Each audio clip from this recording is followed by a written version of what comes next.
Assalamualaikum warahmatullahi wabarakatuh. Bismillah walhamdulillah wassalatu wassalamu ala Rasulillah wa ala alihi washabihi wa man walah wa la haula wa la quwata illa billah amma ba'd. Para pecinta dan subscriber channel YouTube Pondok Pesantren Abu Syamsuddin Batu Ampar dan seluruh pemirsa dimanapun Anda berada, semoga hari kalian menyenangkan.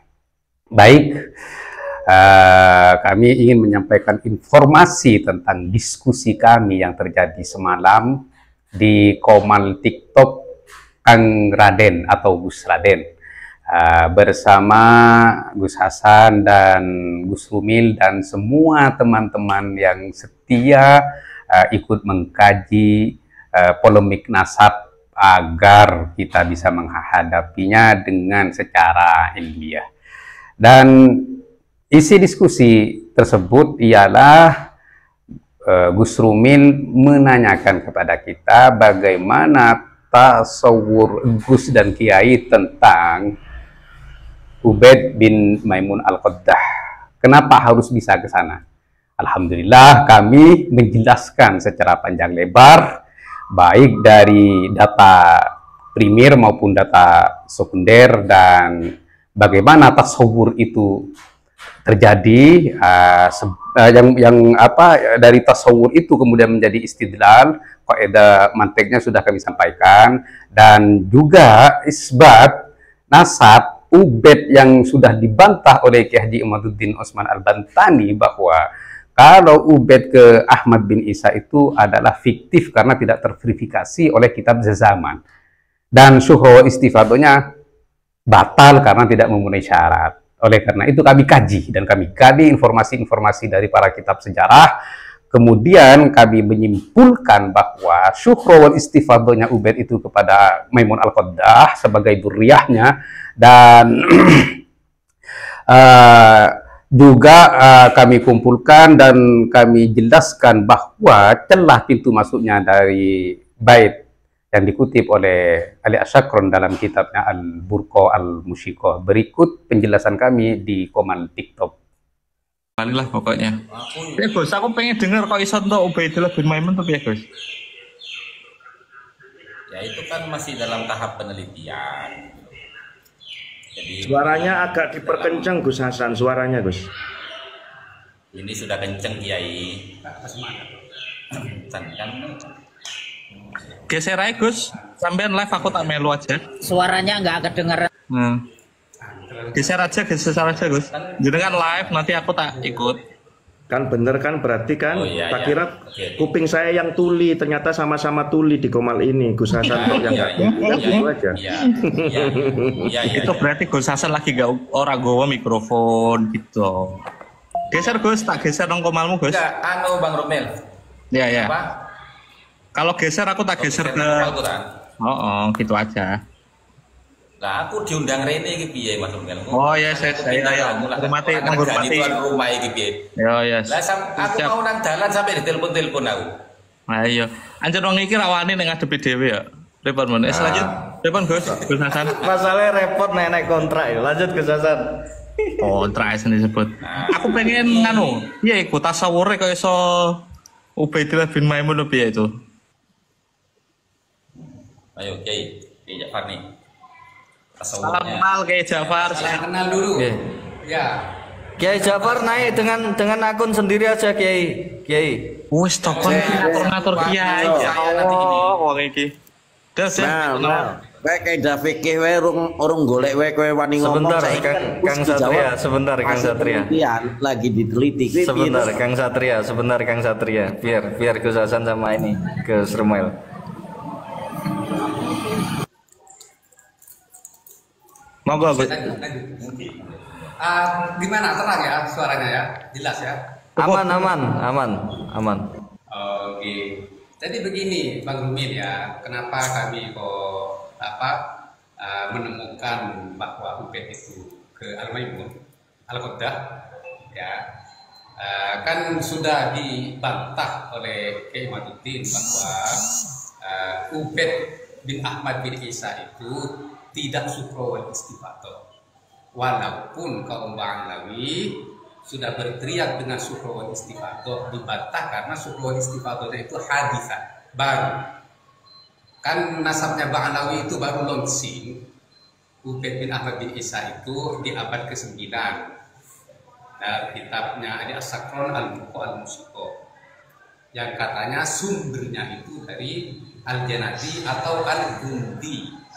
Dalam kitabnya As-Suluk fi Tabaqatil Ulama. Kan begitu kan? Jelas ya? Jadi oleh keiman bahwa Ubaid itu adalah tokoh fiktif, karena tidak ada catatan kitab zaman atau yang mendekati bahwa Ubaid itu adalah putra Ahmad bin Isa. Tidak ada verifikasi dari kitab zaman. Nah, baik kalau memang Ubaid bin Ahmad itu adalah Tokoh historis. tokoh fiktif gitu. Nah, karena tidak terverifikasi oleh kitab zaman, maka kami mencari Ubaid yang historis itu di mana, yang Syukrul Istifadho di mana, yang ada catatan kitab zamannya itu di mana. Nah, ternyata Ubaid bin Maimun Al-Qaddah. Baik, kalau memang itu tidak sesuai dengan abadnya, kan Durriyah, cucu. Dinasti Fatimiyah itu ada yang bilang 3 generasi. Terus yang kami temukan di Syair A'lamin Nubala itu Ubaid bin Muhammad Al-Habib, dinasti Ismailiyah, yang diutus Ubaid itu sebagai Mahdi Al-Muntadhar oleh Muhammad Al-Habib itu ke Maghrib, ya, sampai mendirikan dinasti Fatimiyah di sana hingga kekuasaannya itu melebar sampai ke Mesir. Kemudian yang diperangi oleh Salahuddin Al-Ayyubi di abad ke-6 kan, betul kan Pak Gumit? Nah, di abad ke-6. Oleh karena itu kami mencari pintu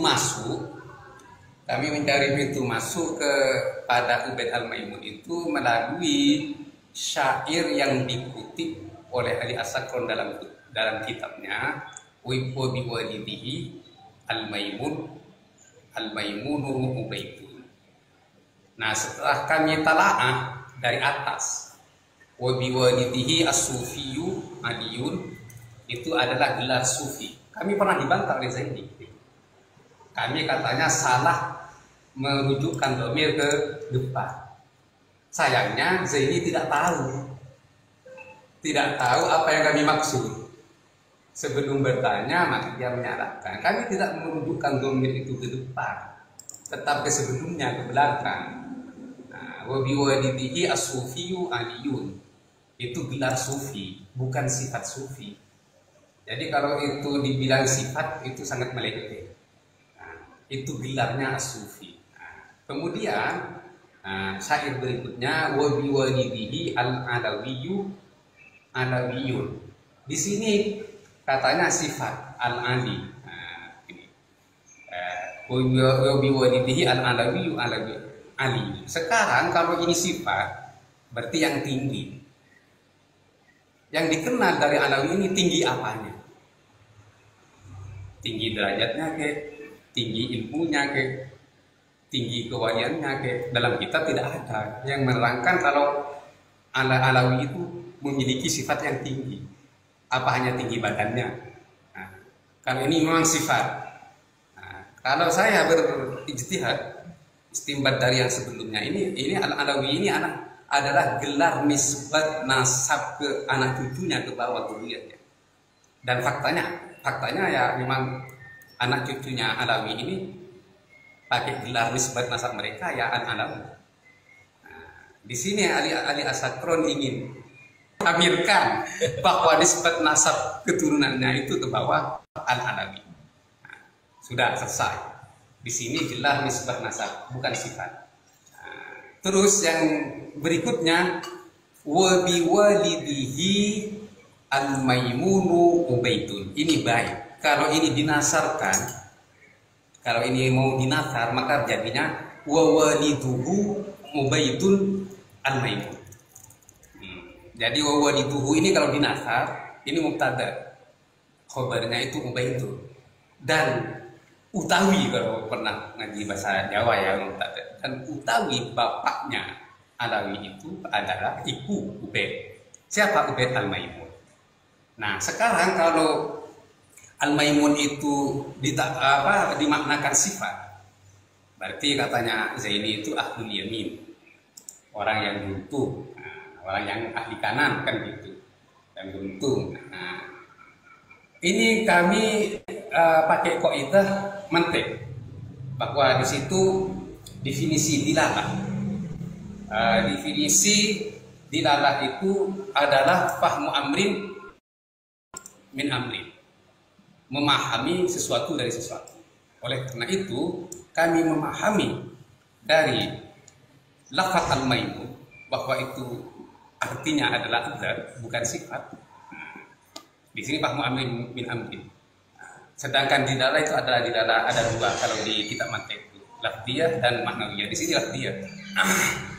Makanya kami menemukan arti dari lafaz al-maimun itu bahwa ini adalah azat dari dukungan-dukungan korenah adillah dari kitab-kitab sejarah.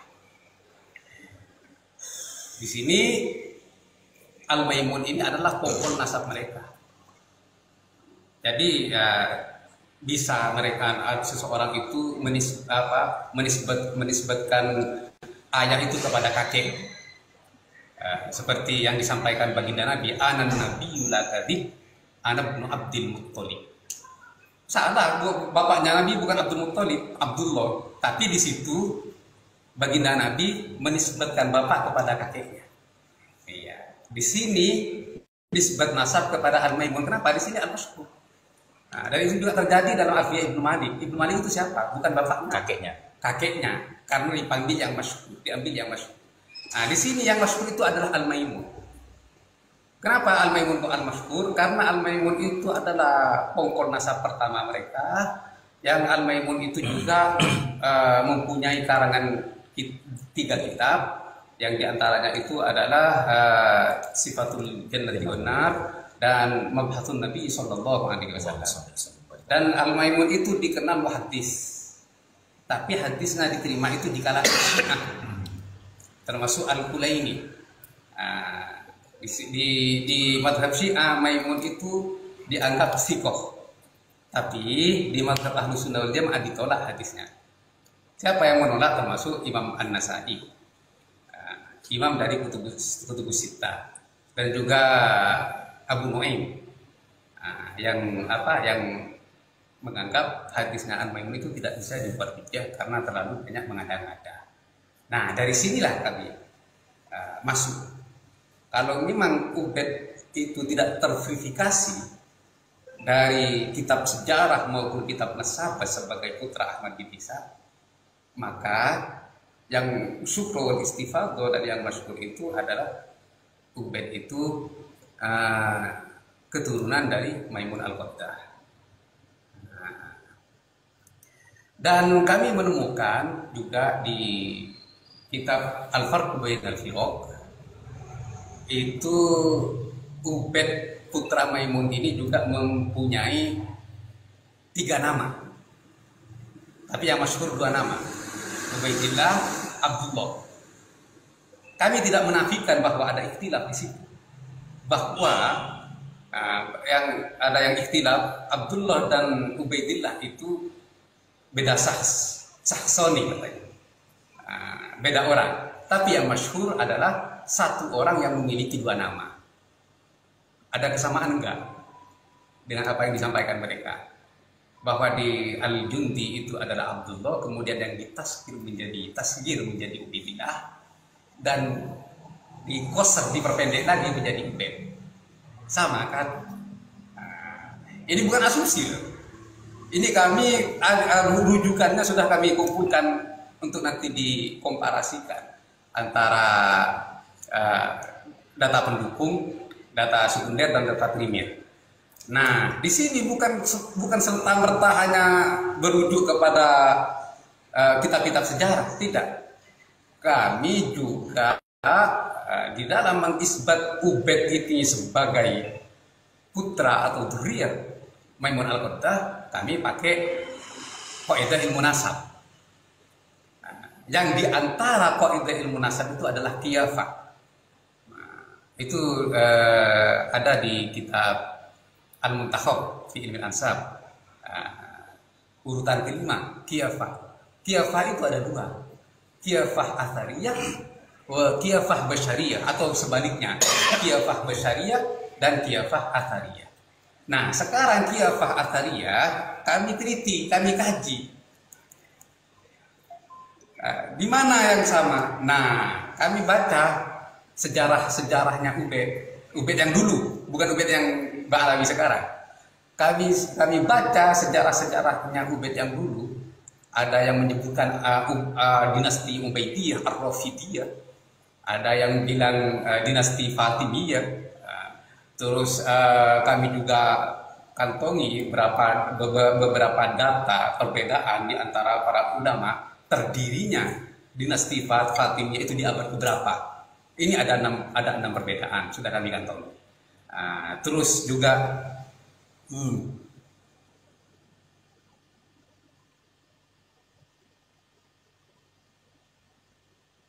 oh iya.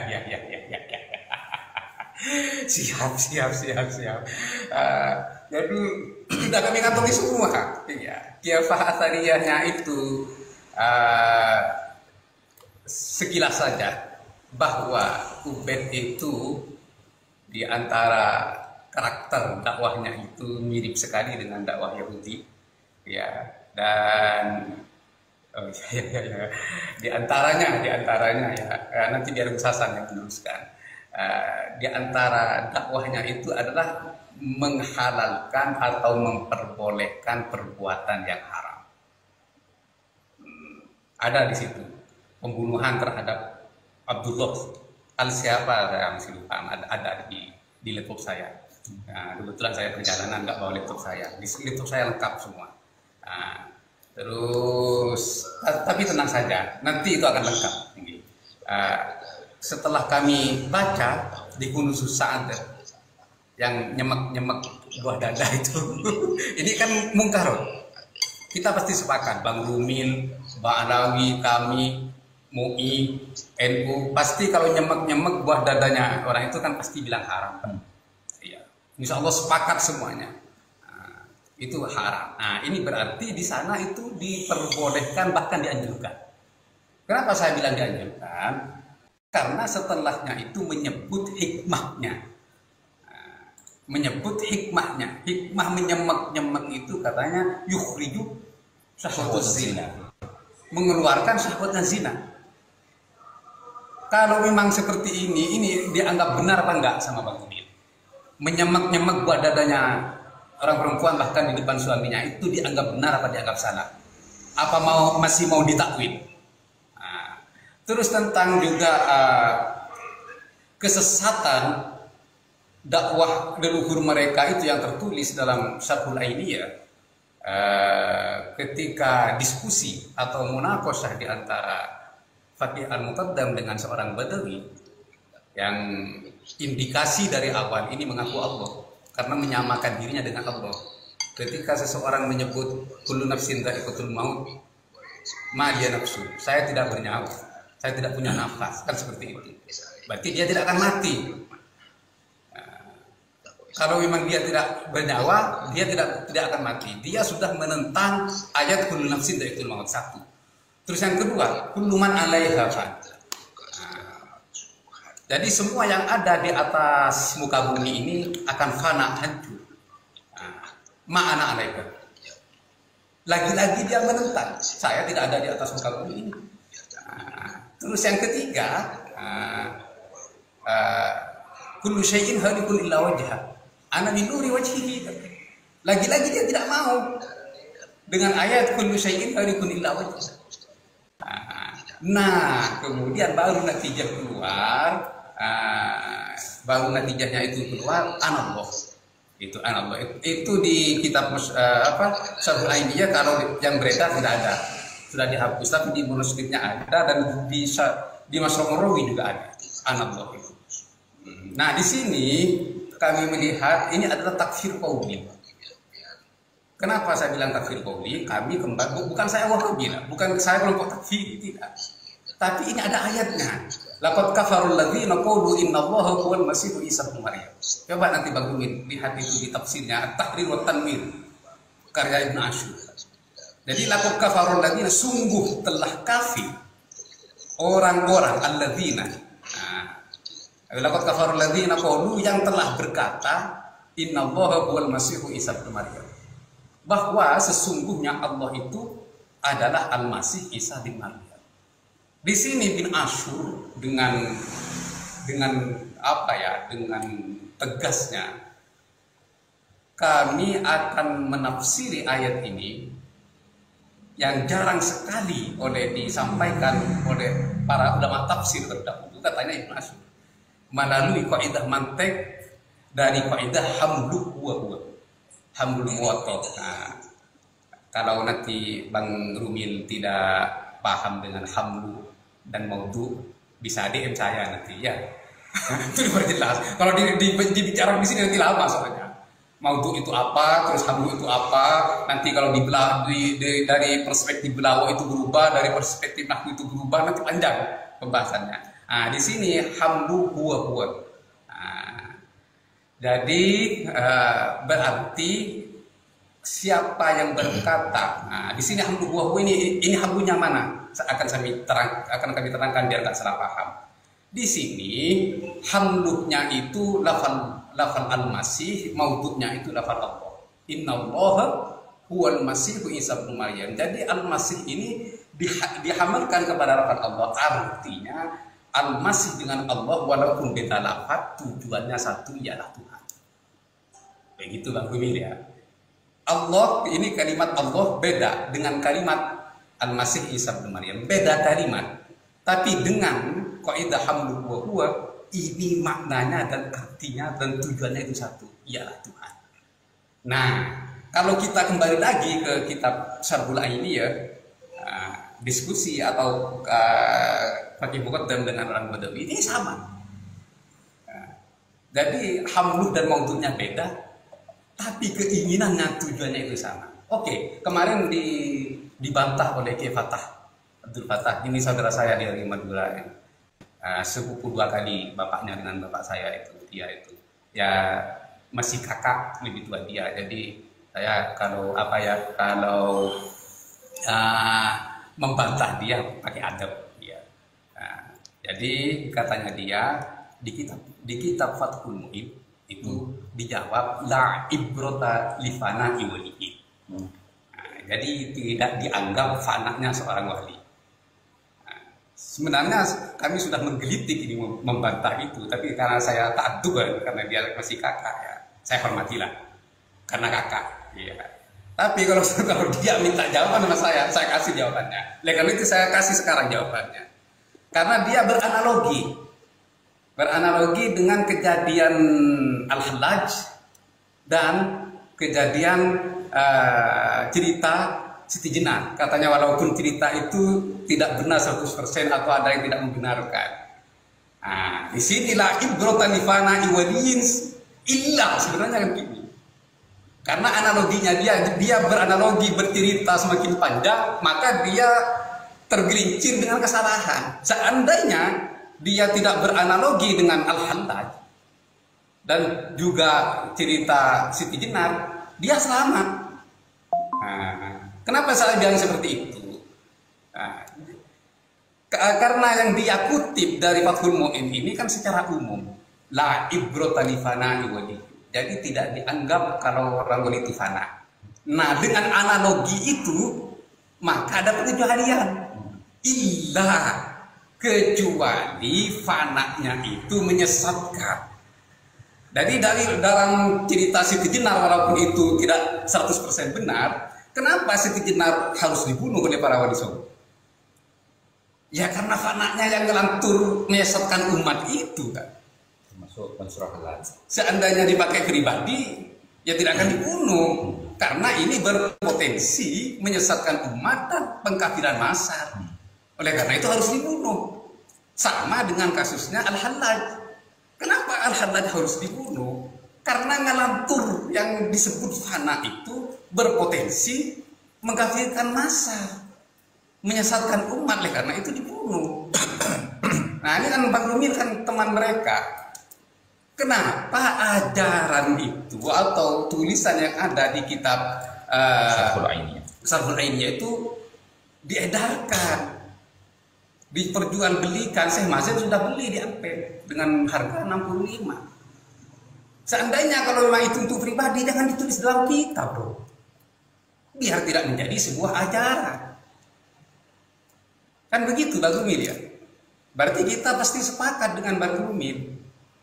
Kalau yang sudah menjadi ajaran dan diperjualbelikan, iya mungkin di generasi kita masih bisa menyanggah dengan keimanan yang masih kokoh, iya. Tapi generasi-generasi berikutnya, sesuai dengan apa yang disabdakan oleh baginda Nabi besar Muhammad SAW, khairul quruni qarni, tsummal ladzina yalunahum, tsummal ladzina yalunahum, tsummal ladzina yalunahum. Generasi kita, anak cucu kita ini pasti lebih buruk daripada kita. Dan itu juga dipertegas oleh sabda baginda yang lain. La ya'ti zamanun illa wa ba'dahu syarrun min. Al-hadis kama qala Rasulullah, tidak akan ada sebuah zaman kecuali zaman-zaman berikutnya itu lebih buruk daripada zaman itu. Iya, kan sudah tadi. Ya ini kan yang untuk mempertegas. Iya. Bagaimana kita membiarkan ajaran sesat itu masih beredar di negara kita? Ini yang perlu kita lawan. Ini yang perlu kita serang, dan ini yang perlu kita jaga. Ini diantaranya. Kalau saya mengungkapkan semua khurafat-khurafat mereka yang berpotensi menyesatkan umat, sedangkan khurafat itu sudah kami kaji. Ada 5 khurafat. Khurafat diniyah, khurafat salafiyah. Aduh, mudah-mudahan nggak kena itu akunnya Gus Hasan tuh. Mudah-mudahan aman akunnya Gus Hasan.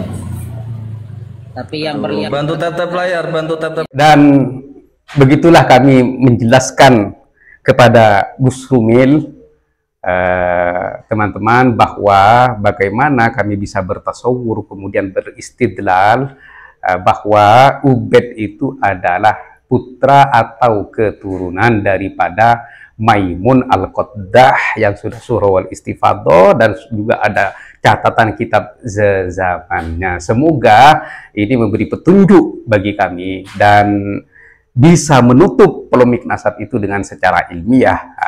Ingat, nador, pandangan itu ada 2. Ada pandangan fasid, ada pandangan sahih. Pandangan sahih adalah pandangan yang didasari oleh dalil-dalil yang benar, sedangkan pandangan fasid hanyalah didasari oleh asumsi dan keraguan-keraguan. Semoga menjadi pencerahan dan semoga bertambahnya ilmu untuk menghadapi polemik nasab. Terima kasih. Assalamualaikum warahmatullahi wabarakatuh.